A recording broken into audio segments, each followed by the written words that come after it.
In this piece, we see that the left hand begins with the fourth finger on the G below middle C, right here.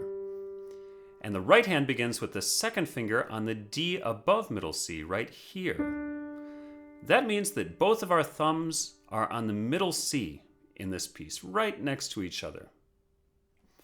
When we go from the left hand to the right hand, we want to be sure that the notes stay connected so that somebody listening to the piece wouldn't be able to tell which notes we're playing with our left hand and which notes we're playing with our right hand.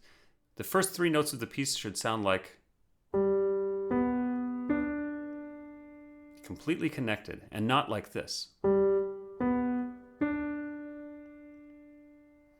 When the melody goes up, make a little crescendo.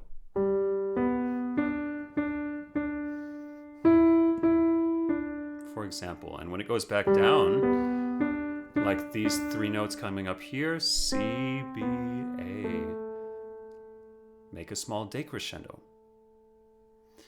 Be sure that your fingers are nice and rounded and not caving in like this at the first joint. We want the energy to go directly into the keys with rounded fingers.